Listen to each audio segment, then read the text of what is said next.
여러분 안녕하세요.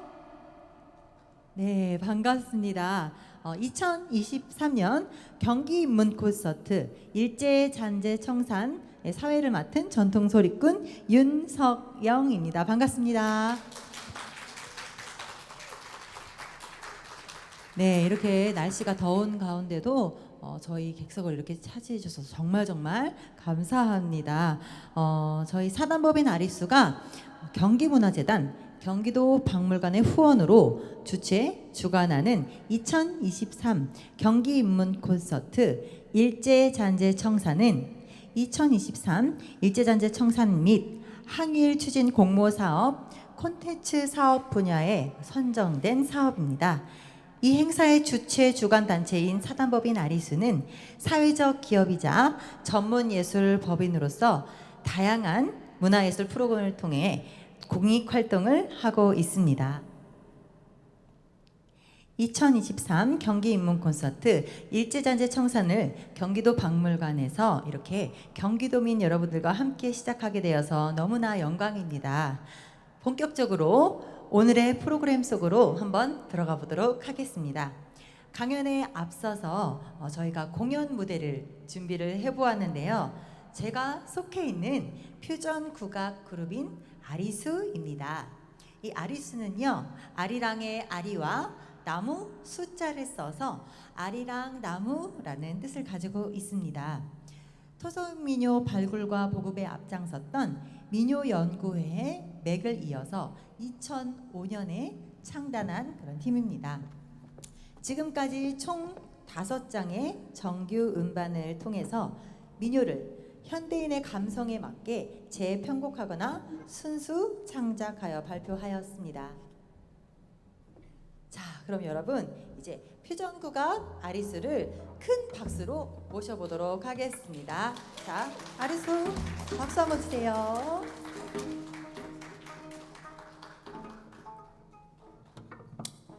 네, 저희가 민요를 오늘 들려드리려고 하는데요. 혹시 휴가들 많이 다녀오셨나요? 이제 8월이 이제 중반이 다들 이제 넘어가고 있는데 다녀오셨나 모르겠어요. 시원한 뭐 바닷가나 계곡이나 시원한 곳으로 다녀오셨을 것 같은데요. 첫 곡으로 저희도 아주 시원하게 들으시라고 뱃노래를 준비해 보았습니다. 우리 뱃노래라는 아리수의 곡인데요. 아시는 분들은 같이 따라 불러주시면 좋을 것 같아요. 우리 소리 우리 가락인 만큼 제가 얼씨구 라고 추임새를 하면 우리 여러분들께서 좋다 하면서 큰 박수 소리와 함께 시작해 보도록 하겠습니다. 준비되셨나요? 네, 한번 큰 소리로 가볼게요. 얼씨구 좋다.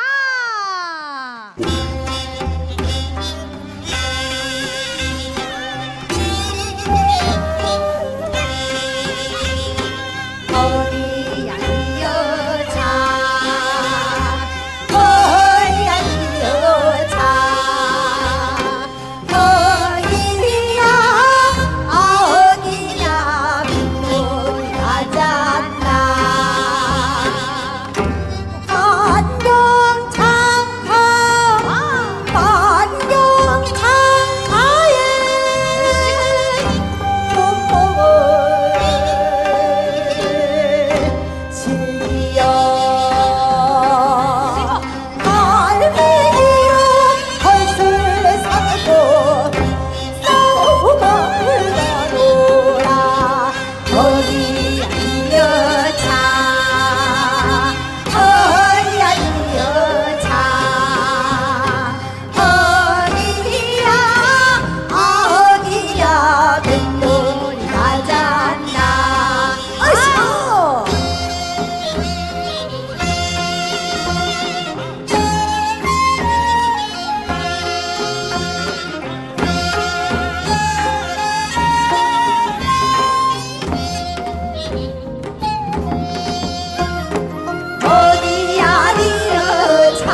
소리에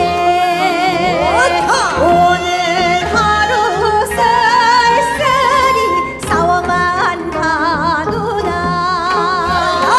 어디야 니어차 다 같이 한번 볼게요.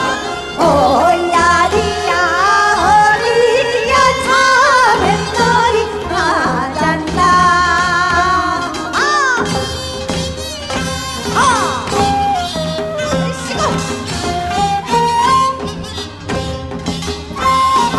어리야 니 여자 어리야 니 여자 어리야 어리야 배놀이 가잔다 아이고 명랑해 아이하니야 어이하니야 건강한 생각이 절로 난다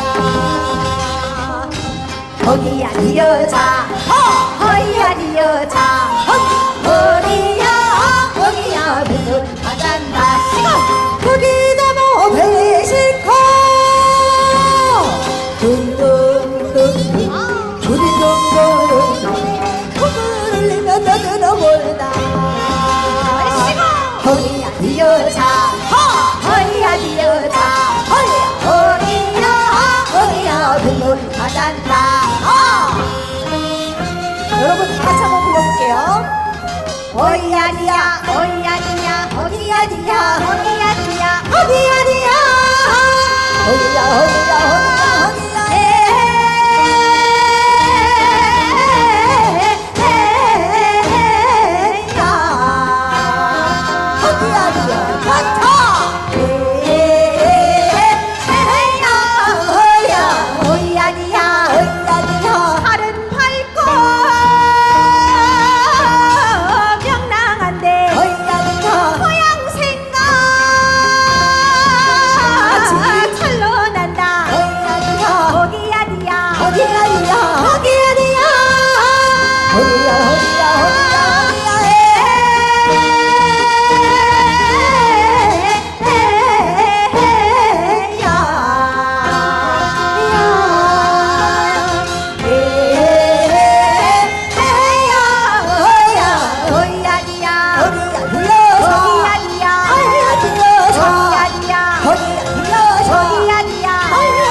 감사합니다.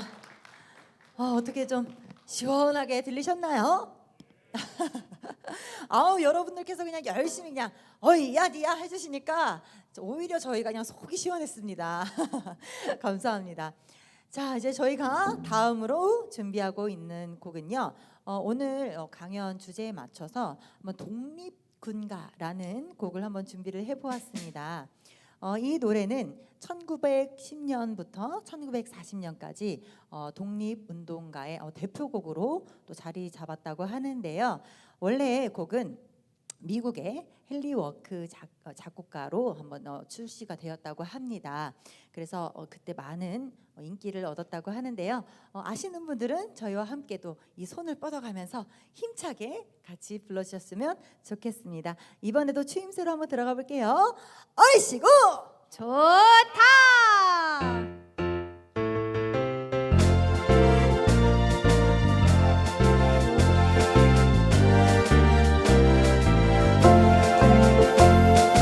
신대 한국 독립군의 백만 용사야 조국의 부르심을 내가 아느냐 삼천리 이천만 우리 동포들 헌질이 너와 나로 나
가슴이 그냥 뜨거워지는 것 같기도 하고 우리 어린아이들까지 아마 모르는 노래였을 것 같은데 같이 나가 하면서 같이 해줘서 너무 든든했어요. 고마워요. 자, 이제 아쉽게도 저희가 마지막 곡을 준비하고 있는데요. 오늘 강연 주제에서 독도에 관련된 내용이 있다고 하여서 저희가 또 그 주제에 맞게 홀로 아리랑이라는 곡을 준비를 해보았습니다. 이 노래도 아마 들으시면 아 맞아 이게 우리나라 한국 민요 정서하고 되게 아주 닮았다라는 곡을 이라고 느끼실 텐데요. 이 노래가 원래 민요는 아니고 새롭게 한돌 작곡가라는 분에게서 태어난 곡이라고 합니다. 자, 이 노래도 한번 같이 불러보셨으면 좋겠습니다. 한번 이번에도 힘차게 들어가 볼까요? 얼씨구! 좋다.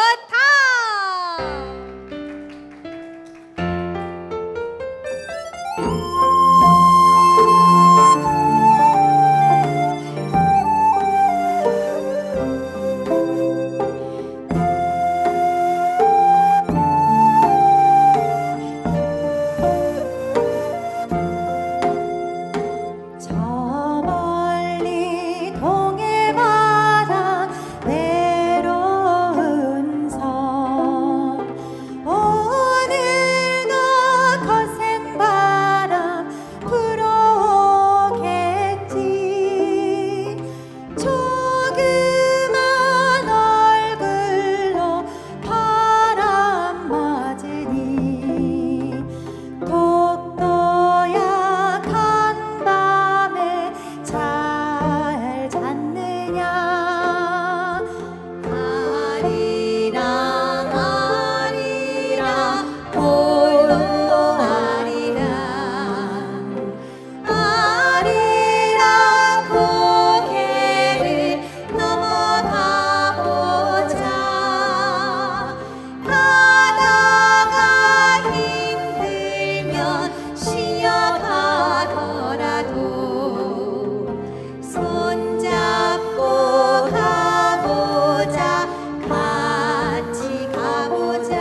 네.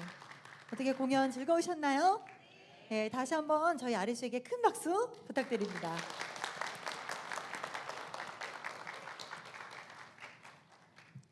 자, 그럼 저희가 이렇게 공연도 마쳤고요. 본격적으로 오늘의 강연을 한번 시작해 보려고 합니다.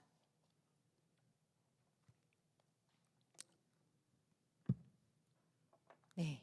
내일 모레 8월 15일은 광복 78주년입니다. 관련하여 오늘 8월 13일 일제잔재 청산을 주제로 강연을 진행합니다. 아직도 우리 주변에는 일제잔재 청산해야 할 습관들이 많이 남아 있습니다. 그중 역사, 음악, 미술 분야의 일제잔재를 저명 인사의 강연으로 다시금 인식하는 자리를 갖습니다. 그리고 청산의 길도 함께 찾아가겠습니다. 오늘은 호사카 유지 교수님이 임시정부 수립의 의미, 독도와 한일 관계라는 주제로 강연을 진행합니다. 호사카 유지 선생님은 세종대 대양 휴머니티 칼리지 교수이시며 독도 종합연구소의 소장이시기도 합니다. 도쿄대 공학부를 졸업하고 고려대에서 정치외교학 석박사 학위를 받았습니다. 1988년부터 서울에 거주하였고 2003년에 대한민국에 귀화하였습니다. 2011년 독도 공로상, 2013년 홍조근정 훈장, 2018년 독도 평화대상 특별상을 수상하셨습니다. 자, 그럼 여러분 호사카 유지 교수님을 큰 박수로 한번 모셔보도록 하겠습니다.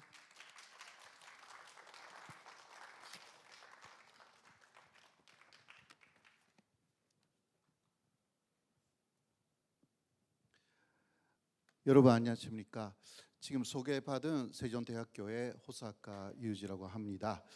소개 있었습니다만은 저는 현재 이름만 일본 이름을 갖고 있습니다.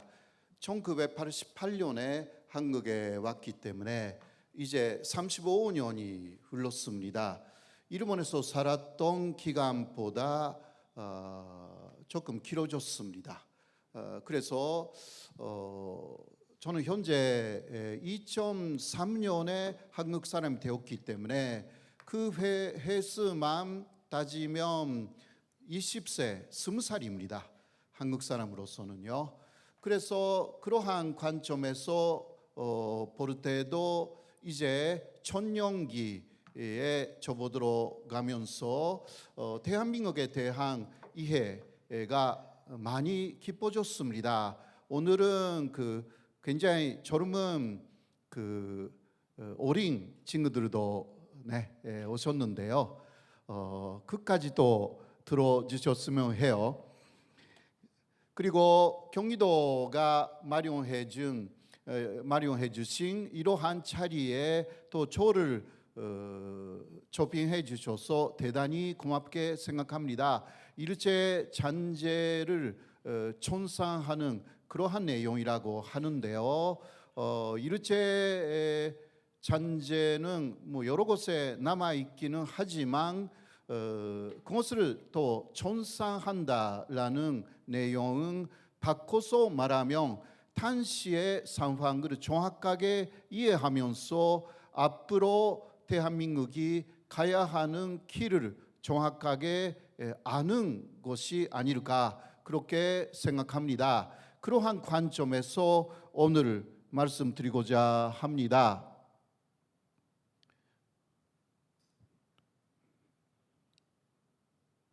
이거 반대로 갔네요. 먼저 3.1 독립운동의 의미에 대해서 잠깐 말씀드리고자 합니다. 아시다시피 1910년 8월 29일 대한제국이 일본에게 병합당했습니다. 병합이라고 하거든요. 합방은 아닙니다. 이게 합방하고 병합이 다른 개념입니다. 합방이라고 많이 이야기를 하는데 합방이라는 것은 한국하고 일본이 같은 입장에서 같은 위치에서 새로운 나라를 만든다. 그것이 합방이었습니다. 그렇게 해서 당시에 친일파, 그러니까 이르진회라고 하죠. 이르진회가 일본에게 속았습니다. 이르진회 사람들은 일본 쪽에서 한국하고 당시 대한제국이죠. 대한제국하고 일본이 1대1로 합방해가지고 새로운 나라를 만들자라는 말에 속았습니다. 그래서 당시에 대한제국보다 나은 나라가 된다라는 말에 속아서 한일 합방운동을 한 거죠. 그런데 결과는 병합이었습니다. 병합이라는 것은 다른 말로 말하면 바로 일본의 아래에 대한제국이 들어가는 대한제국의 식민지화였던 것입니다. 그것을 알게 된 당시 이르진의 사람들도 너무너무 놀래가지고 약속이 다르지 않느냐라고 하여서 당시에 주변의 일본인들에게 당신들은 할복해야 된다, 우리에게 거짓말을 했다, 그러한 주장을 많이 했고, 이르진의 회장이었던 이영구라는 사람은 너무 분해서 분사했습니다. 죽어버린 거죠. 그래도 그렇게 해서 합병이 일어났습니다. 합병이 아니라 병합이 일어났죠.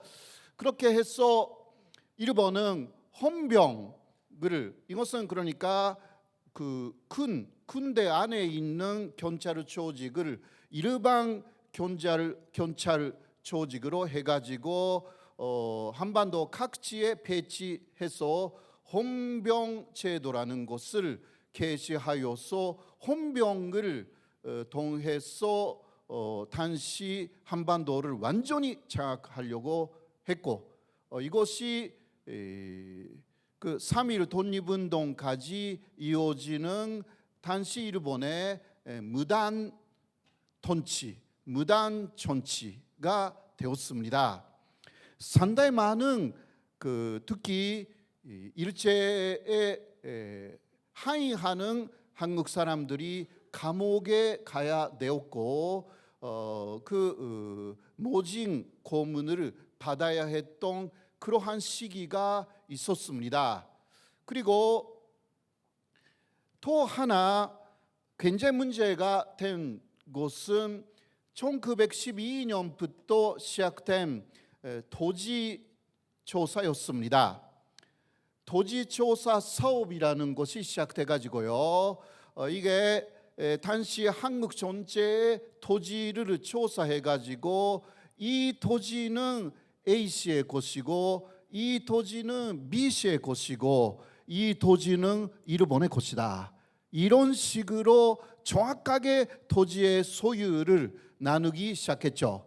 그러나 그것은 표면적인 내용이었고, 결국은 이곳으로 자신의 땅을 빼앗긴 한국 사람들이 굉장히 많이 나타났습니다. 많은 한국 사람들이 몰락하는 직접적인 계기가 된 것이었습니다. 몰수당한 토지는 일본인의 소유로 거의 다 바뀌었습니다. 혹은 조선 전도부의 소유가 돼버린 것이었습니다. 이러한 상황이었기 때문에 무단 통치와 그러한 토지 조사 사업으로 한국 사람들의 불만 그리고 반일 감정이 굉장히 고조되어 있었습니다. 이게 당시의 상황이었습니다. 그리고요, 그러한 와중에서 좀 희망적인 소식도 들려왔습니다. 1918년 1월이었습니다. 미국 의회에서 당시 미국 대통령 위들로 윌슨이라는 사람이 있었습니다. 그 윌슨 대통령이 민족 자결라는 것을 첫 번째 강조하면서 모든 민족은 민족의 미래를 그 민족이 결정해야 된다. 이러한 내용을 주장하는 그 14조의 세계 평화 원칙을 이제 발표한 것이었습니다. 그래서 당시에 미국은 1차 세계 대전에서 이겼기 때문에 그 미국의 영향력이 지대한 것이었습니다. 그래서 그러한 민족 자결의 원칙이 세계적인 원칙이 될 수 있다라는 희망을 당시 한반도에 제가 우리라고 할 때 지금 한국입니다. 그렇게 이해하시고요. 한국 사람들이 가졌습니다. 자, 윌슨 대통령의 모습이고요. 그리고 아까 이야기한 미국 의회에서 14조의 평화 원칙을 설명하고 있는 윌슨의 연설의 사진입니다. 가운데에 서 있는 윌슨 대통령이 있지 않습니까? 이것은 세계적으로 굉장한 영향을 주었습니다. 그래서 이게 한국 사람들에게도 큰 영향을 주면서 이제 한국도 다시 독립할 수가 있는 것이 아닌가, 그러한 희망을 갖게 된 것이었습니다. 자, 그렇게 하면서요 1년 후죠. 1919년 1월이었습니다. 1차 세계대전이 끝났기 때문에 그것을 완전히 정리하기 위한 파리 공화회의라는 것이 시작되었습니다. 이 결과로 베르사유 조약이라는 것이 맺어지는데요. 이 파리 강화회의에서 이제 민족 자결, 윌슨의 그러한 원칙들이 많이 위헌이 되었습니다. 그러나 결과적으로는요, 이 회의는 1년 정도 있었습니다마는 당시의 한국의 민족 자결 원칙이 적용되지는 않았습니다. 상당히 아쉬운 부분이었습니다. 그리고 같은 1월이죠. 1919년 1월 21일이었습니다. 고종, 그때는 이제 황제는 아니었죠. 일본에 의해서 퇴위 당한 이후였지만 고종 총황제가 서거했습니다. 당시 고종의 가까이에 있었던 사람들이 고종의 몸을 봤을 때 독살을 당한 흔적이 다 보였기 때문에요. 그것을 이르기에 쓴 사람도 있습니다. 윤치호라는 대단히 유명한 사람이 이거 독살된 거 맞다, 그런 것을 자신의 이르기에 연문으로 썼습니다. 일본 사람들이 금방 알 수 없게 그런 게 남아있기도 하고요. 그래서 고종이 세상을 떠났습니다. 사실 3.1 독립운동의 시작이, 아주 직접적인 시작은 이 고종의 서거였습니다. 그리고 또 하나는 윌슨의 민족 자결, 이 원칙이었다라고 할 수가 있죠. 자, 고종의 찬례식은 1919년 3월 3일에 예정되어 있었는데요. 그것을 이틀을 앞당겨서 3월 1일, 여러분들이 잘 아시는 3.1 독립운동이 시작되었습니다. 이 3.1 독립운동 기간중 굉장히 많은 한국 사람들이 일본의 경찰이나 군대에 의해서 사살을 당하고 부상당했습니다. 윤관순이라든가 대단히 유명한 이야기들이 많지 않습니까? 그렇게 하여서 일본은 오히려 그러한 한국 전체에서 일어난 이 3.1 독립운동에 깜짝 놀랐다고 합니다.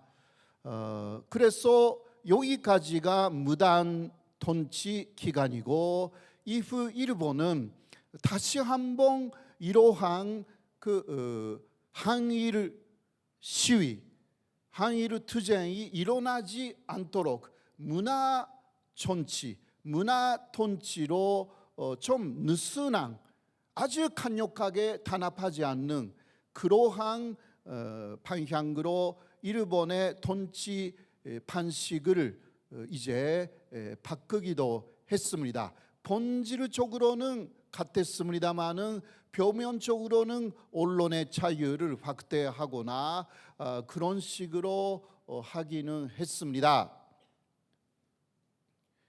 자, 그러나 이러한 윌슨의 민족 자결 원칙 그리고 3.1 독립운동 이것을 계기로 하여서 1919년 4월 11일 샹하이에서 대한민국 임시정부가 이제 수립되었습니다.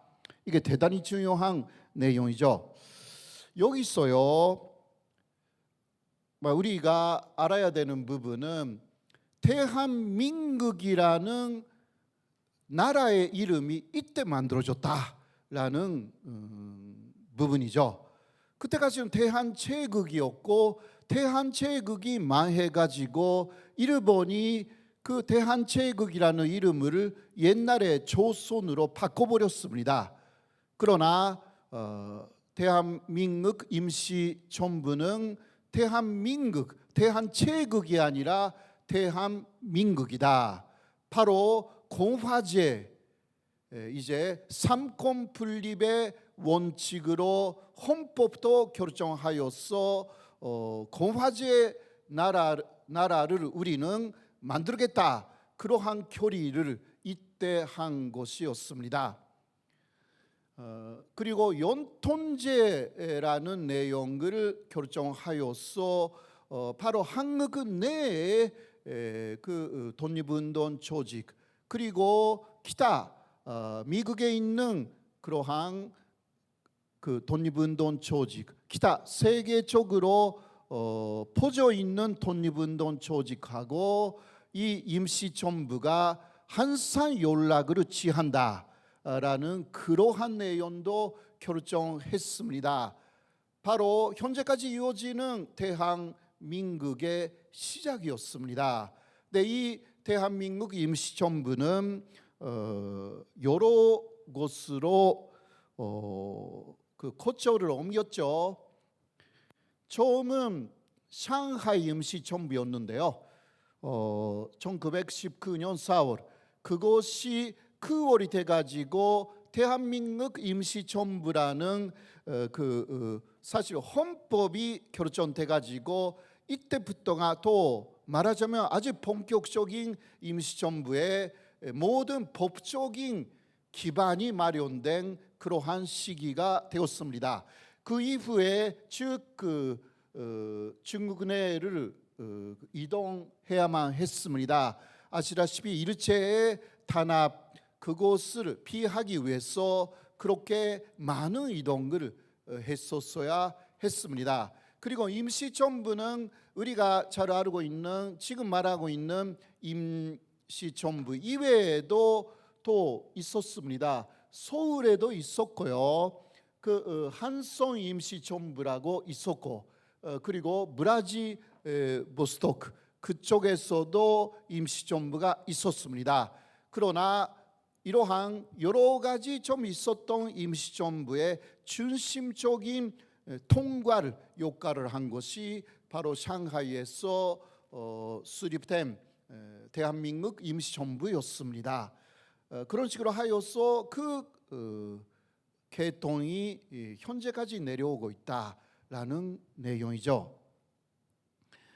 여기에 나와 있듯이 대통령을 이스만으로 추대하거나 금천리로 이스만을 추대하거나 혹은 다른 데에서는 손병희라는 분을 대통령으로 추대하거나 했습니다. 이러한 임시정부의 역사에 대해서는 지금 그것을 쭉 하는 말씀드릴 시간은 없습니다. 그러나 또 1948년 대한민국 정부가 수립되었을 때에 이러한 임시정부하고 관련이 있는 인사가 거의 초대 그 대한민국 정부의 대통령 그리고 장관들로 임명되기도 했습니다. 자, 그리고요, 이거는 현재 우리 헌법, 대한민국 헌법에 기재가 되어 있는 임시정부의 내용입니다. 조금 보시죠. 네. 유구한 역사와 전통에 빛나는 우리 대한국민은 3.1운동으로 건립된 대한민국 임시정부의 법통 그것을 계승했다 이렇게 나와 있습니다. 그러니까 현재 대한민국은 3.1 독립운동으로 건립된 임시정부의 법통을 계승하고 있다. 법통이라는 게 무엇일까요? 법과 전통을 이런 식으로 말한다고 합니다. 이게 그러니까 현재의 대한민국 헌법에 기재가 되어 있는 바로 임시정부에서 대한민국이 탄생되었다라는 근거가 되는 부분입니다. 그리고 또 플러스 해가지고요, 프리에 항거한 4.19 민주이념으로 계승하고 이렇게 되어 있습니다. 이것은 그러니까 4.19의 민주이념을 또 현재 헌법은 현재 대한민국은 계승했다라는 이야기고요. 그래서 조국의 민주개혁과 평화적 통일의 사명 이것이 있다. 그러니까 사실 이게 대한민국 현재 헌법의 서문에 있는 내용입니다. 현재 대한민국이 지향해야 하는 모든 것이 서문에 있습니다. 굉장한 내용이라고 생각하는데요. 이게 거의 3분의 1 정도이거든요. 더 쫙 있습니다. 그거 생각했는데요. 그러니까 민주개혁이라는 거 해야 합니다. 계속 민주개혁. 역행하면 안 되는 거죠. 역행하는 정권이 나타나면 그거는 헌법 위반이 되는 것입니다. 그리고 평화적 통일이죠. 평화적 통일. 그런데 평화적 통일에 위배되는 그러니까 전쟁으로 해서 통일한다라든가 이런 식으로 가면 헌법 위반이 되는 것입니다. 이러한 부분은요, 건국 1919년 바로 임시정부가 수립되었을 때부터 현재까지 이어지는 내용입니다. 48년에 대한민국이 수립된 이후에도 이러한 내용이 큰 차이가 없습니다. 물론 4.19의 민주개혁 이런 부분은 첫 번째 이스만 정권에서는 없었죠. 왜냐하면 이스만 정권 자체가 4.19로 무너졌기 때문에 그 이후에 헌법에 이러한 내용들이 들어간 것이다. 그러나 처음부터요, 48년에 대한민국의 헌법이 만들어졌을 때부터 있는 내용이 바로 임시정부를 계승한다라는 내용입니다. 자, 그래서 임시정부의 의미에 대해서 말씀드리는 시간은 일단 여기까지로 하고요. 그 다음 독도 문제를 말씀드리고자 합니다. 자, 임시정부하고 독도 문제가 연결되느냐? 연결됩니다. 그거는 대한민국이 대한제국이 왜 침략을 당했고 그리고 현재 독도라는 위치가 왜 중요하느냐라는 내용이 연결되어 있기 때문입니다. 지금부터는 그러한 내용으로 말씀드리고자 합니다. 독도를 통해 본 한일 관계인데요. 자, 독서 문제를 말하기 위해서 좀 더 큰 이야기도 해야 합니다. 그거는 한반도의 위치라는 부분입니다. 우리는 한반도의 위치가 지정학적으로 대단히 어려운 위치다라는 지정학이라는 말을 많이 듣고 있습니다. 그러나 지정학이 무엇인지에 대해서는 많이 모르고 있습니다. 왜냐하면 세계적으로는 지정학을 연구하는 그러한 학자들이 많지만 한국의 학자들은 지정학을 전문적으로 연구하는 사람이 많이 없습니다. 이유는 지정학을 연구하면 할수록 대한민국의 위치에 대해서 상당히 실망하기 때문이죠. 그래서 연구를 많이 안 하는데 영국이나 미국, 독일, 현재는 일본, 그리고 중국도 마찬가지고 러시아도 마찬가지고요. 지정학이라는 것을 연구하면서 국가 전략으로 삼고 있는 사실이 있습니다. 그렇기 때문에 기본적으로 지정학에 대해서 우리는 알아야만이 대한민국의 역사와 또 앞으로의 미래까지 볼 수가 있습니다. 그 지정학적으로 중요한 개념은 해안 세력하고 대륙 세력의 싸움입니다. 우리가 볼 때 대륙 세력이라는 것은 중국하고 러시아입니다. 현재도 마찬가지고 과거에도 마찬가지입니다. 그리고 해안 세력은 일본하고 또 미국입니다. 지정학으로 볼 때 세계의 중심은 러시아와 중국의 판전도, 여기가 세계 중심입니다. 피보트 에리아라고 말하고 있습니다. 그 세계 중심으로 장악하기 위해서 강대국들이 움직인다. 이게 지정학의 기본적인 명제, 진리는 아니지만 진리는 아니다라는 것은 그것은 전략적으로 만들어진 내용이 있기 때문이죠. 그러나 그런 식으로 다 움직이고 있는 게 사실입니다. 그리고 해안 세력으로서 가장 큰 게 미국입니다. 미국은 대륙이라고 지정학에서 보지 않습니다. 미국은 거대한 섬입니다. 지정학으로 볼 때. 그리고 과거의 해안 세력의 왕은 영국이었습니다.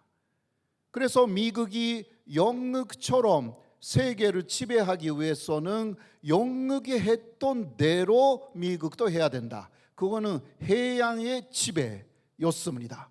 그런 식으로 지정학은 미국으로 중심으로 하는 지정학은 말해 왔습니다. 그렇게 미국은 움직여 왔고요. 일본도 작지만 해안 세력, 바다의 세력입니다.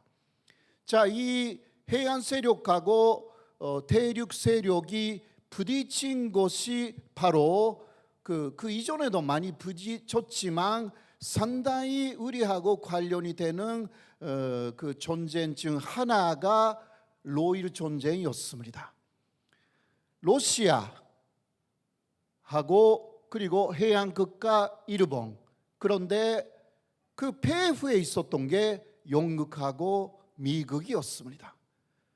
특히 영국하고 미국은 일본이 러시아하고 싸워준다면 모든 지원을 하겠다 약속을 합니다. 잘 아시죠? 이러한 부분은요. 일본이 이기고 있는 상황에서 미국이 중재자로 나서서 일본을 이기게 만들 것이다. 그러한 약속이 처음부터 있었습니다. 자, 그런 식으로 일본은 러시아에 이길 수가 있었는데요. 거기에 영국도 가세했죠. 영국은 영일 동맹, 일본하고 영일 동맹을 맺어 가지고요.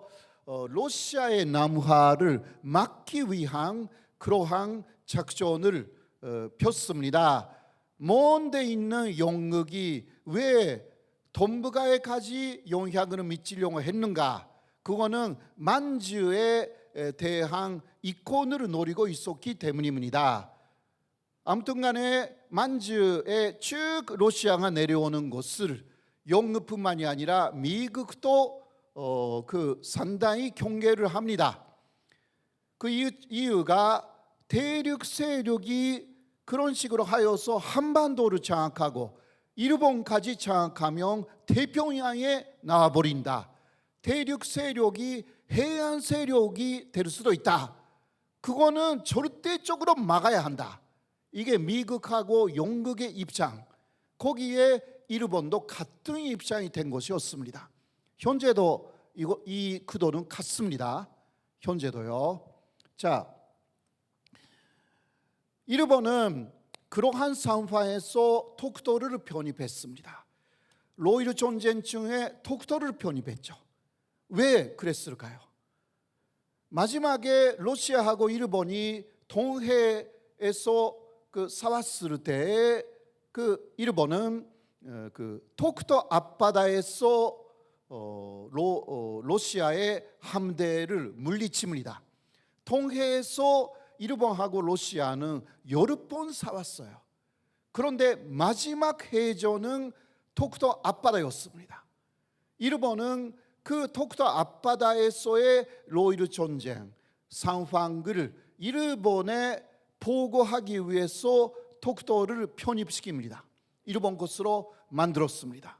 이것이 당시의 진상이었습니다. 지정학적으로 독도가 대단히 중요한 위치에 있었고 현재도 그렇습니다.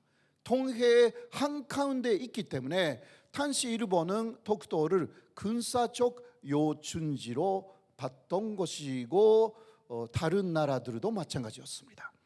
자, 그리고요, 이러한 상황에서 한국이 대단히 약했기 때문에 당시요, 대한제국이 약했기 때문에 대한제국을 일본에 맡겨버리자. 그게 영국하고 미국의 입장이었습니다. 그래서 맺어진 것이 카츠라 데프트 밀약입니다. 이거는 다 알고 계시지 않습니까? 그러나 그러한 연결되어 있는 내용이라는 것을 우리가 알아야 합니다. 그때 필리핀에 대한 미국의 지배를 일본이 인정하는 대신 일본에 의한 대한제국의 지배를 미국하고 영국이 인정한다. 이게 카츠라 데프트 밀약. 영국도 서명을 합니다. 여기에 미국뿐만이 아니라. 자, 독도 편입이나 카츠라 데프트 밀약, 이것은 지정학적인 관점에서 러시아의 남하, 그리고 중국은 이제 일본에 의해서 당시 청일 전쟁으로 패배했기 때문에 이제 중국에 대해서는 중국에 그냥 들어간다, 중국을 침략한다, 막 이러한 상황이 되어 있었습니다만은 지정학적으로 대륙 세력을 막기 위한 그러한 내용이 맺어졌고 당시로서의 한미일 건조가 이루어진 상황이었습니다. 한미일이 아니라 연미일, 연미일이네요. 한국은 그냥 일본이 잡아버렸기 때문에 그런 면에서는 막 한미일용 그렇게 된 거예요. 그 당시에 영국 사람이 그린 그 그림이죠. 이거 뭐 교과서에도 나와 있기 때문에 아는 분들이 많을 겁니다. 이쪽이 러시아이고 일본이고 그 일본을 그렇게 싸워라라고 하고 있는 것이 영국이고요. 그리고 미국이 뒤에서 구경하고 있습니다. 여기에 없는 나라가 있죠. 바로 한국이 없습니다. 대한제국이나 그 한반도가 없어요. 현재는 북한이나 한국이 여기에 기재가 되어야 되는 것입니다. 그러나 상당히 비슷한 움직임을 현재 하고 있습니다. 자, 이것은 탄시 로이르 전쟁 대 사진이 남아 있는 부분이 있어가지고요. 이것을 여러분들한테 보여드리는 것이고요. 자, 그리고 이것이 뭐냐? 네, 이거 뭐냐? 바로 가운데 있는 것이 도쿄도입니다. 타케시마 축도라고 나와 있지만 일본 이름이고요. 이거 전체는 뭐냐고 하면 현재까지 남아 있는 탄시의 헤이조 케이블을 만든 그러한 일본 측의 소르게도입니다. 탄시 일본이 도쿄도하고 일본 쪽의 섬 오키섬을 헤이조 케이블로 연결시켰습니다. 그리고 오키섬하고 일본 폰토를 헤이조 케이블로 연결을 시켰습니다. 도쿄도하고 그쪽에 울릉도인데요. 울릉도 사이도 헤이조 케이블로 연결을 시키는 예정이라고 나와 있습니다.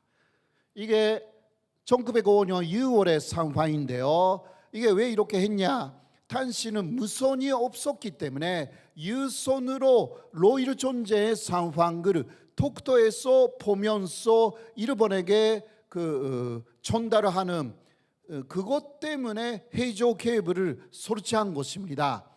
일본 내각에서는 이렇게 말합니다. 이 헤이조 케이블 그리고 도쿄도에 만르라는 감시대도 설치했는데요.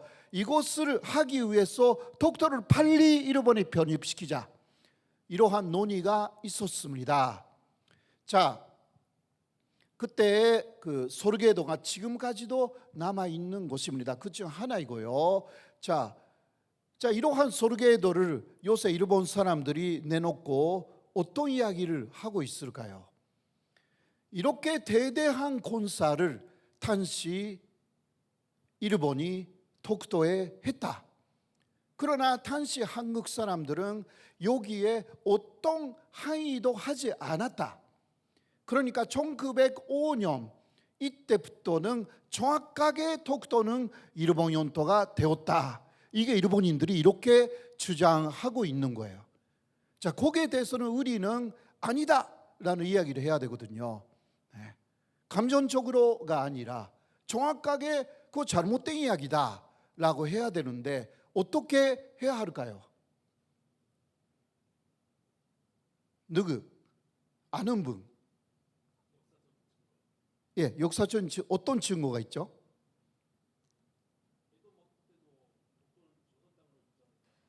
예. 뭐 그것도 하나인데요. 그러나 그런 게 쭉 있다. 그래도 이때는 다 허용한 게 아니냐. 이렇게 되면 문제가 되는 거예요. 네, 국제법이라는 게 그런 거거든요. 그러니까 예를 들면 이거 내가 갖고 있었다. 네, 이거 내 거다. 다 안다. 그런데 어떤 사람이 와서 내가 보고 있는 앞에서 이거 가져갈게 라고 하면서 다 가져갔다. 근데 나는 아무 말도 안 했다. 그러면 인정하는 거거든요. 그렇게 돼버립니다. 그래서 우리는 그러한 일본의 주장에 대해서도 정확하게 말로 반박을 해야 합니다. 이게 독도 문제라는 것이 그런 부분에서 그냥 감정적으로 뭔가 하는 게 아닙니다. 논리로, 법으로 해야 하는 것입니다. 일단 알고 계시는 분이 있을 수도 있지만 제가 답을 드리겠습니다. 바로 이 한일 위전소라는 게 있었어요. 이게 근거가 됩니다. 1904년 2월 일본은 로이르 전쟁을 하기 위해서 한반도를 통과했습니다. 중국에 있는 러시아군을 공격하기 위해서였는데요. 그러나 이르게 사단인데 일본군은 서울을 포위를 합니다. 그때 그냥 중국으로 다 간 게 아니었습니다. 이거는 한국을 완전히 장악하려고 하는 일본의 침략의 시작이었는데요. 그때 고종을 협박하면서 한일 위전소를 요구를 했습니다. 그 사조를 보면 이렇게 나와 있었거든요. 일본 정부는 목적을 달성하기 위해 대한제국의 근력상 필요한 지점을 임시적으로 수용할 수 있다. 이게 무슨 뜻이냐? 근력상, 그러니까 전쟁하기 위해서 필요한 그 대한제국의 토지나 그 시설이 있으면 그거 무조건 쓸 수 있다. 이러한 내용이었습니다. 독통은 바로 그거였어요. 이러한 내용이 있었기 때문에 한국에서는, 대한제국에서는 항의할 수가 없었던 것입니다.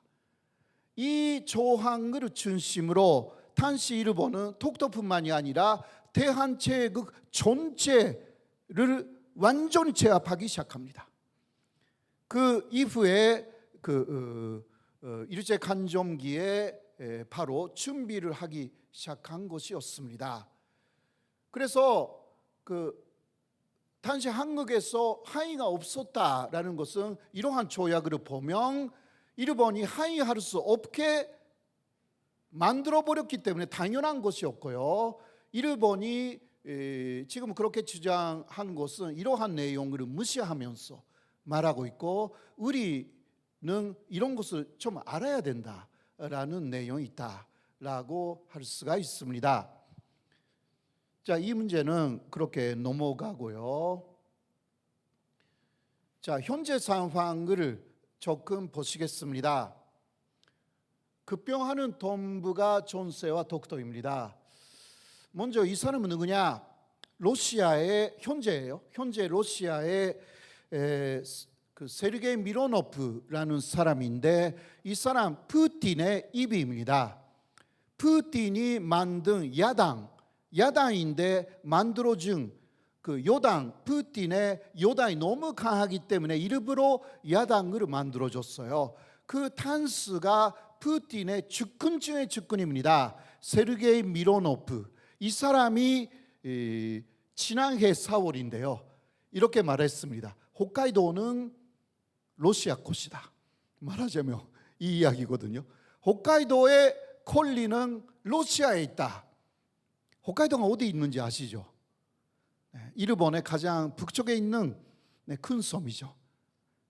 이곳을 들었을 때 일본 사람들이 깜짝 놀랐고 공포를 느꼈어요. 우크라이나 다음은 러시아가 홋카이도를 노리고 있다. 이러한 이야기였기 때문입니다. 이유는 당시 키시다 총리가 굉장히 많이 러시아를 비난했습니다. 우크라이나 침공했기 때문에. 거기에 대한 보복으로 그런 식으로 계속 러시아를 공격한다면 다음 홋카이도에 들어가겠다. 이 이야기였거든요. 그래서 일본이 그 이후에 이러한 뉴스는 한국에서는 나오지 않습니다. 오히려 나와야 되는 뉴스라고 생각하는데요. 나오지 않는 것은 좀 한국의 언론에 문제가 있는 거 아니냐, 그렇게 생각되는 부분이기도 합니다. 자,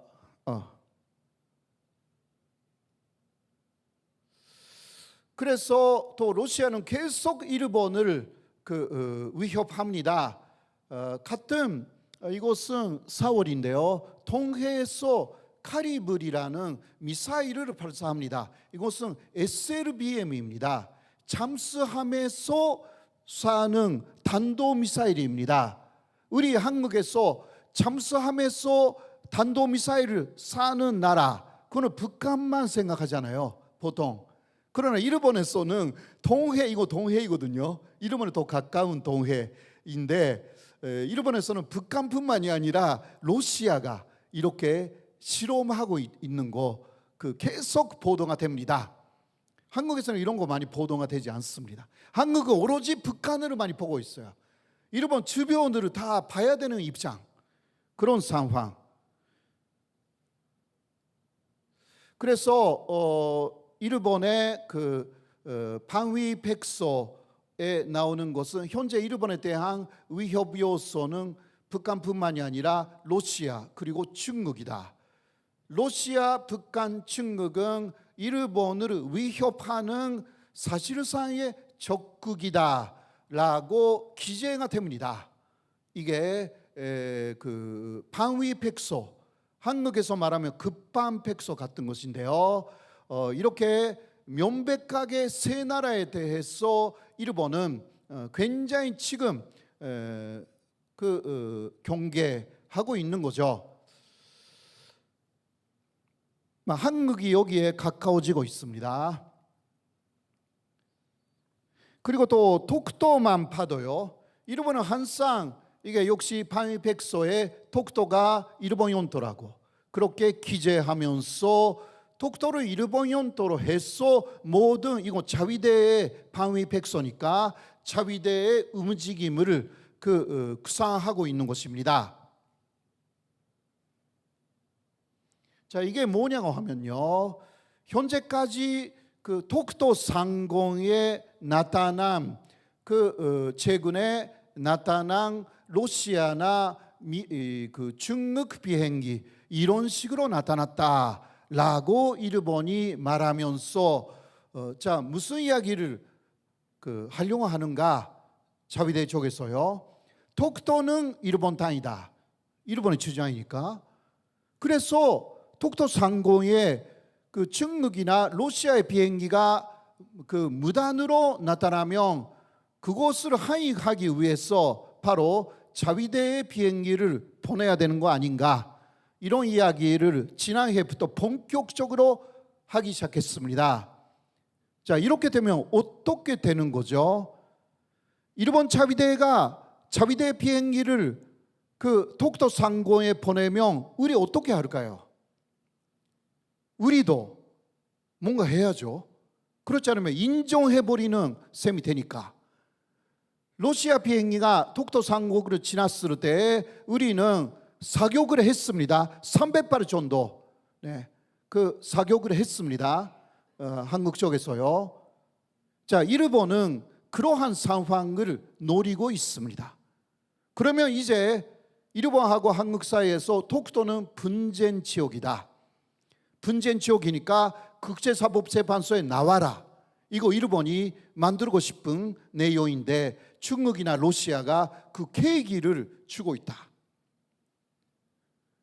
자, 이럴 때 우리가 어떻게 대처하느냐, 굉장히 어려운 문제. 앞으로 그러니까 이러한 상황이 일어날 때, 그리고 대뿔이 되는 국제 전세 조금 말씀드리겠습니다. 탄씨는 1905년 시점을 조금 말했는데요. 지금부터 말씀드리는 것은 배정 이후 1950년 정도까지의 상황하고 현재가 좀 비슷하다라는 부분을 말씀드리겠습니다. 역시 지정학적으로요. 탄씨 1949년에 두 개의 나라, 우리는 북한을 나라라고 말하지는 않지만 일단 건국되었습니다. 중화인민공화국이 건립되었고 9월에요.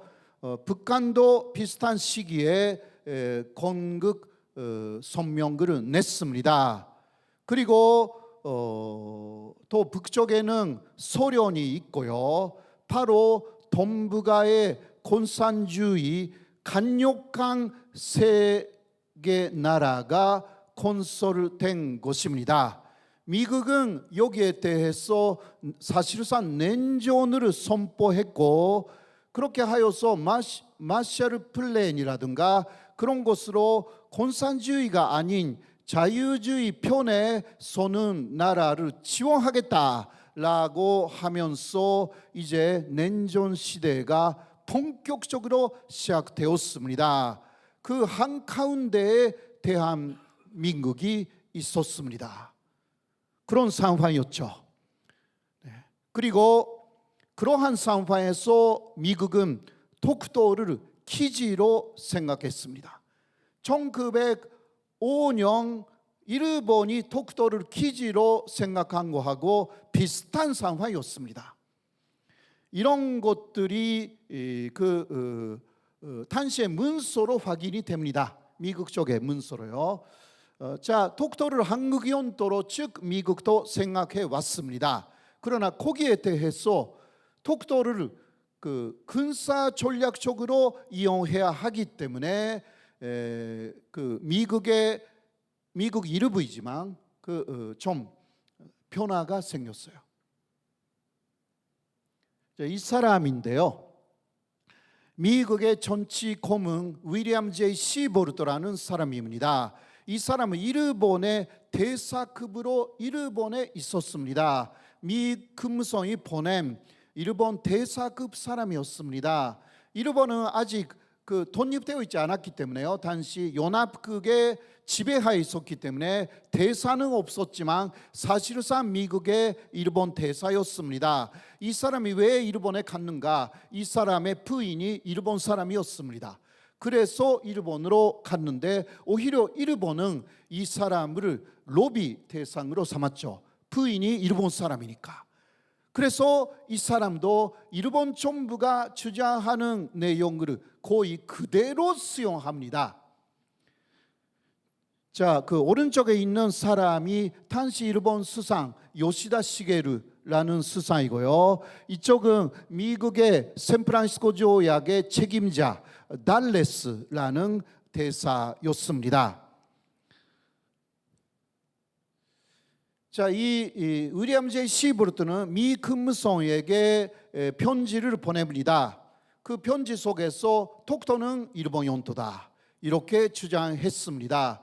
그렇게 하여서 독도를 일본 영토로 하고 독도에 레이더 기지라든가 기상 관측 기지를 세우는 것이 미국의 국익에 도움이 된다.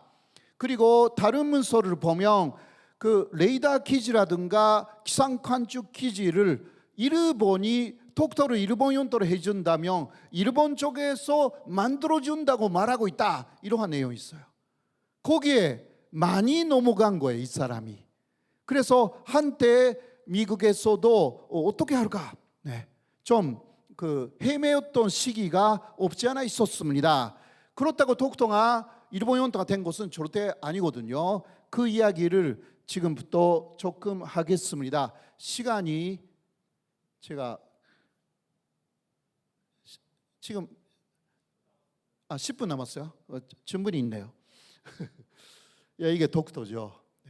독도 그러니까 중요한 것은 군사적 요충지가 된다라는 것입니다. 독도는 동해 한가운데 있는 거거든요.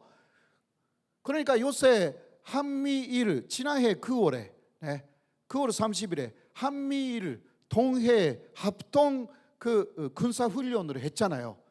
독도 가까운 데서. 사실 미국이나 일본이 볼 때 동해에서 독도만한 좋은 군사 기지는 없습니다. 그렇게 앞으로 그 동북아 전세가 복잡하게 될 때에 그렇게 쓰고 싶은 거거든요. 독도를. 그러니까 한미일 군사 동맹이라든가 이렇게 되면 먼저 그러한 이야기가 스르스르 나오기 시작합니다. 먼저 미국 쪽에서 독도를 일단 삼국이 물론 한국 영토이지만 이런 말을 하면서 한국 영토이지만 일단 군사적으로 함께 좀 쓰자 일시적으로 지금 그런 시기니까 그러면 한국은 거절하기가 대단히 어려운 상황이에요. 미국만이면 괜찮은데 일본도 들어올 수가 있어요. 자, 모든 문제가 해결돼 가지고 그 독도를 기지로 사용하지 않아도 되게 될 수가 있잖아요. 그 이후 그때 미국은 떠나겠죠. 일본은 안 떠납니다. 왜? 일본이 즉 독도는 일본 영토라고 말하고 있으니까. 오히려 한국이 나가라. 아니면 국제사법재판소에서 재판을 하든지 그렇지 않으면 우리하고 여기서 싸우자. 그러면 우리도 화가 나가지고요. 우리는 대한민국이에요.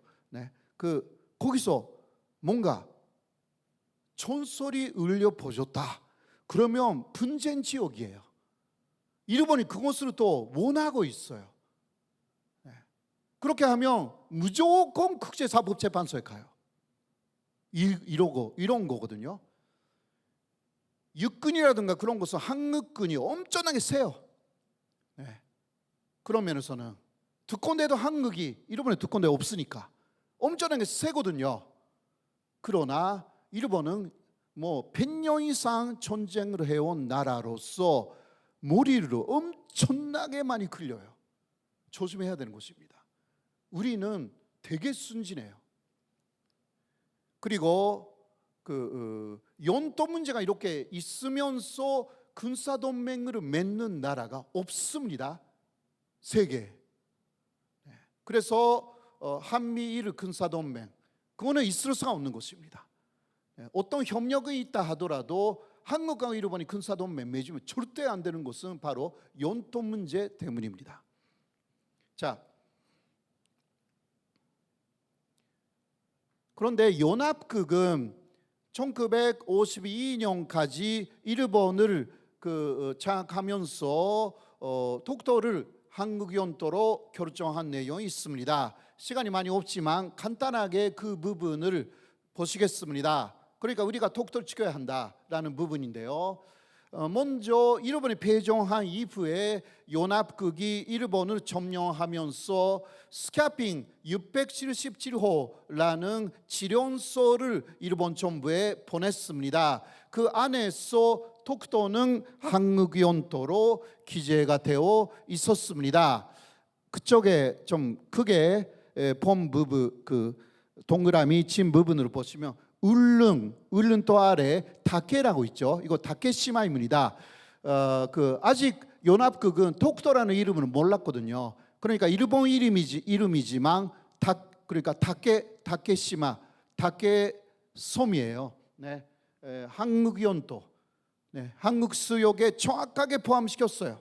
그리고 이러한 내용을 샌프란시스코 조약으로 이제 바꿔야 합니다. 51년 4월에 영국, 당시에 영국하고 미국이 먼저 합의를 하여서 나머지 국가가 합의를 해서 샌프란시스코 조약이 결정되는 시스템이었습니다. 영국이나 미국 이렇게만의 결정 아니었거든요.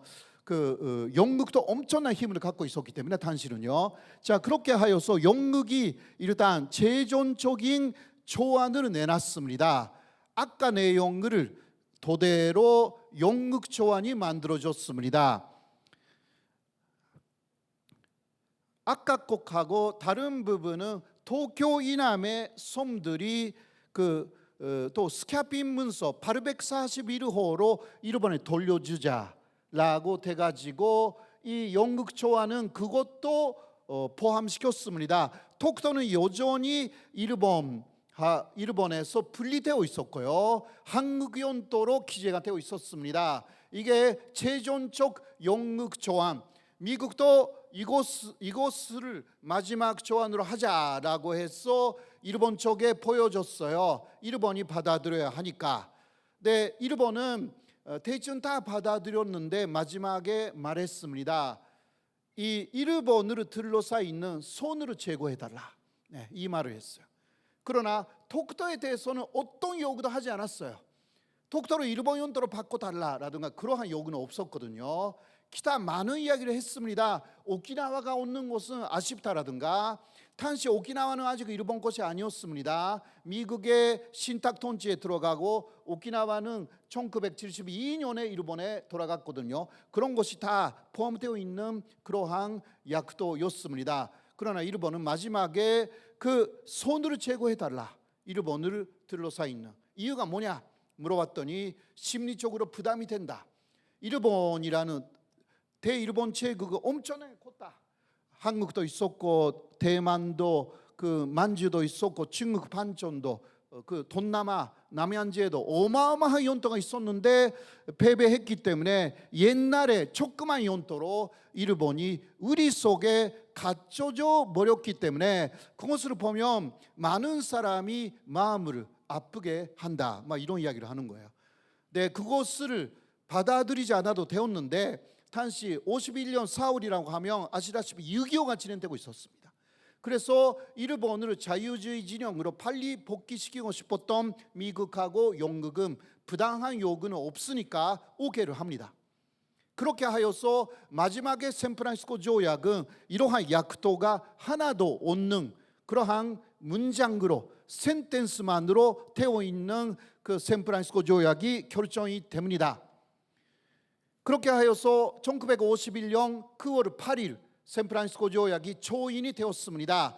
한국위원도 조한이 있었거든요. 제2조 A인데 일본국은 조선의 독립을 수행하여 제주도 고문도 및 울릉도를 포함한 조선에 대한 모든 권리, 권한 및 정의권을 포기한다. 이렇게 나와 있었습니다.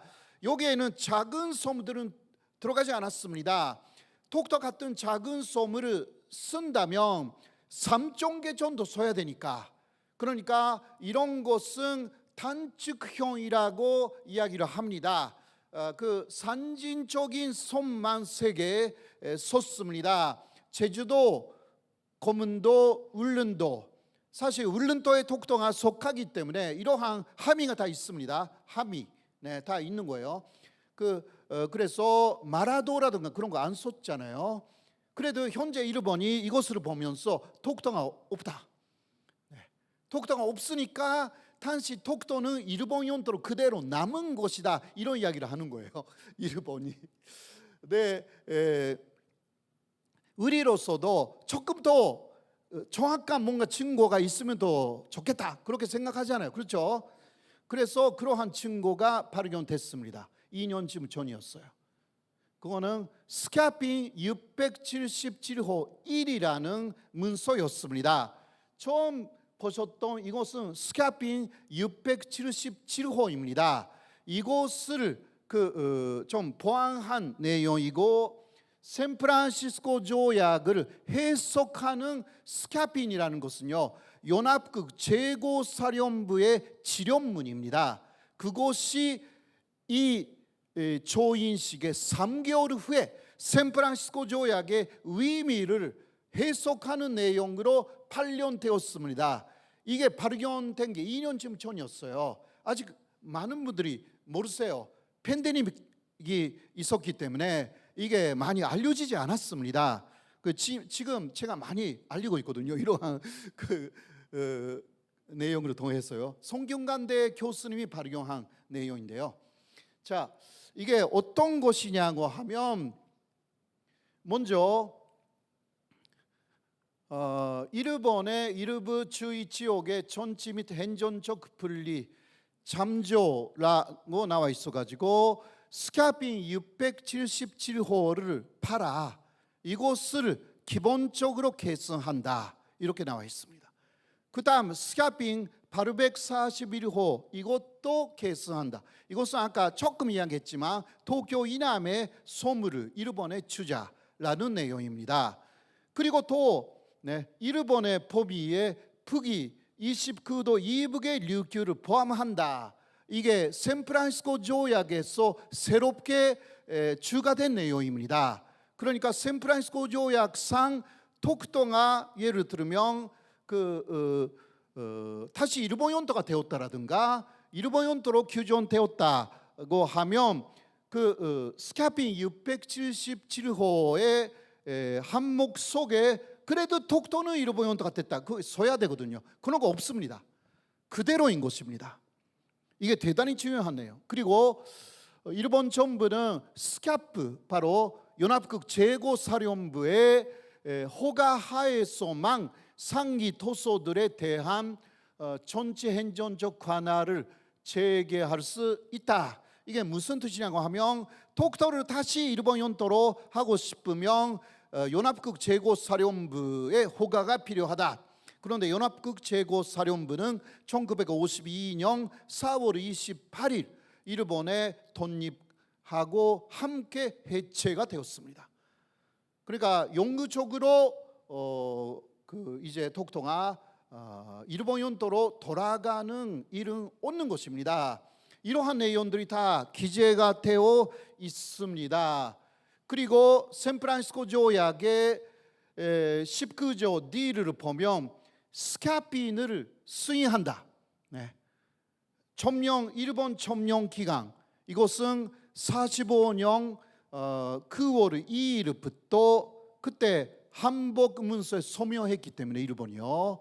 52년 4월 28일까지 7년 정도 이게 연합국이 일본을 점령하고 있었습니다. 그때 나감 스카핀이라는 그 연합국 제국사령부의 지령은 유효하다. 이런 식으로 샌프란시스코 조약에서 못 박았습니다. 유효하기 때문에 그 샌프란시스코 조약에 들어가 있는 그러한 스카핀의 내용이 다 유효하다. 결국은 독도는 한국 영토다라는 내용인 거죠. 자, 뭐 시간 지났어요. 아마 네, 1분 정도로 끝낼게요. 자, 지금까지 설명했습니다. 일본도 그거 잘 알고 있었어요. 그러니까 이게 마이니치 신문이 그 일본이 독립한 다음에 일본 영역도를 발표했습니다. 그게 독도 부분을 보면 다케시마라고 나와 있지만 한국 영토로 정확하게 기재가 되어 있어요. 이것은 마이니치 신문이 일본 웸성의 협력 하에 만든 일본 영역도예요. 그리고 다른 부분도 다 샌프란시스코 조약 그대로입니다. 그래서 일본이 독도가 그 한국 영토가 영토로 다시 복귀된 것을 너무나 잘 알고 있었습니다. 그 이후에 딴소리 하고 있습니다. 왜? 지정학적으로 독도가 대단히 일본에 있어서도 필요한 지역입니다. 옛날에 일본은요, 독도 먹고 그 다음 울릉도 먹고 그 다음 한반도 그 다음 중국, 이 지정학적으로 쫙 대륙으로 들어가는 그것을 생각하고 있었던 것입니다. 그런데 독도 먹은 다음에 그 울산누기약으로 한반도 전체를 먹어버렸습니다. 그 다음 중국 침략으로 나갔잖아요. 이게 지정학적인 상황, 방향이 그렇게 되어 있는 거예요. 지정학이라는 게 굉장히 무서운 것입니다. 그것을 부정하는 한국이라는 한반도를 중심으로 하는 병화의 지정학이 만들어져야 되는 거예요. 사실 결국은 독도는 국경의 섬이기 때문에 독도는 한국 영토이지만 또 하나 우리가 알아야 되는 것은 지켜야 하는 섬이다 라는 부분입니다. 여기가 무너지면 다시 3.1 독립운동을 해야 될 수도 있고요. 이상한 내용이 벌어지는 것입니다. 우리는 그 8.15를 이틀 앞두고 이러한 독도의 의미 그리고 임시정부의 의미 그런 것을 오늘 그 생각하는 계기를 가졌습니다. 이게 독도 돈도에 나타난 한반도입니다. 이게 한국에서 만든 게 아니고요. 보세요. 한반도가 있잖아요. 독도가 알아서 스스로 자신의 몸에 한반도를 새겼습니다. 엄청난 자연 현상이라고 할 수가 있습니다. 그러니까 독도는 잘 알고 있는 것입니다. 자신은 대한민국에 속한다. 이런 식으로 독도 자체가 주장하고 있습니다. 여러분들이 독도에 혹시 가신다면 독도 돈도의 동쪽이에요. 동쪽에 마지막에 독도에서 울릉도로 돌아갈 때 독도를 한 바퀴 돌고 돌아가거든요. 그때 독도 돈도 동쪽에 가면 이 독도 바위를 보실 수가 있습니다. 하늘도 알고 그 독도도 스스로 알고 있습니다. 제 강의는 여기서 마치겠습니다.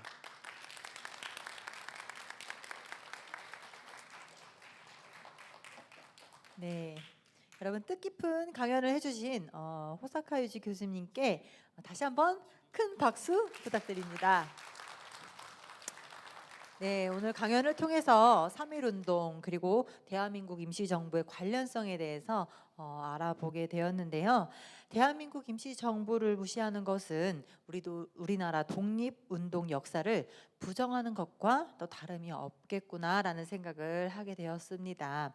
그리고 또 독도를 국제적인 기준에서도 또 우리 땅임이 분명하다라는 사실을 알게 되었는데요.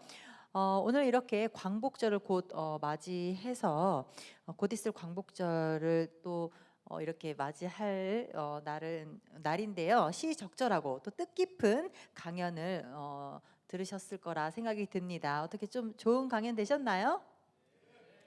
네, 그래서 질의응답을 딱 한 분 모셔보도록 하겠습니다. 오늘 강연 주제에 관련된 질문 있으신 분은 혹시 질의응답 손을 들어주시고 질문해 주시면 감사하겠습니다. 네, 네, 혹시 질문 있으실까요? 우리 교수님도 이렇게 중간으로 오셔서 질의응답 해보도록 하겠습니다. 다 이해하셨나요? 어떤 내용도 괜찮습니다. 네, 뭐 네. 독도나 뭐 대한민국 임시정부에 관한 네, 뭐 뭐 그런 지정학에 어, 대한 네. 내용도 괜찮고요. 네. 네. 없으신가요? 질문 없으시면 제가 한번 해볼까요? 네, 네. 3.1 운동을 촉발하게 된 것이 3월 3일 고종 황제의 장례식 때문이라고 알고 있습니다. 네, 네, 네. 네, 고종 황제께서는 1월 21일에 돌아가셨는데요. 장례식이 한 달 이상 이후에 준비가 되었다고 합니다. 원래 절차가 그런 것인지 아니면 다른 특별한 이유가 있었는지 궁금합니다. 아, 예. 역시 뭐 아까도 조금 이야기를 했습니다마는 그 독살에 대한 그 의혹이 굉장히 좀 있었습니다. 왜냐하면 그 시체를 목격한 사람들이 있었기 때문이죠. 그 독살이 되면 그 포렇게 그 몸에 다 흔적이 나타납니다. 그 몸에 붓기도 하고요. 그러한 증상이 다 있었습니다. 그렇기 때문에 그런 것이 다 나가야 되죠. 사실상 몸에서. 그래서 그런저런 여러 가지, 그리고 막 혹시 독살이 사실이면 거기에 연루된 사람들에 대해서도 어떤 처치가 있었지 않을까, 그거는 뭐 추측인데요. 그러면 마지막에 그 왕위에 당신은 왕 황제도 아니었지만 그 원래 황제였던 분의 오르그르도 그 장례식 때 봐야 되지 않습니까? 그러한 것이 모든 것이 정상적으로 돌아가기 위해서는 좀 시간이 충분히 있어야 되었다라고 생각됩니다. 네. 또 그런 의혹이 있었기 때문에 이렇게 준비 절차가 네네. 오래 걸렸을 수도 네, 네. 있다라는 뭐 그런 여러 가지 설이 네. 있습니다만은 그러한 그 이야기가 가장 많이 나와 있는 이야기입니다. 예. 네. 이렇게 질문에 답해 주셔서 너무너무나 감사합니다. 오늘 강연도 너무 고생하셨는데요. 오늘 유익한 정보를 얻고 올바른 역사적 관점을 세울 수 있는 그런 좋은 시간이었던 것 같습니다. 감사합니다. 여러분도 유익한 시간 되셨나요? 네, 이제 아쉽게도 호사카 유지 교수님을 보내드려야 될 시간입니다. 큰 박수로 우리 교수님과 인사하시길 바랍니다.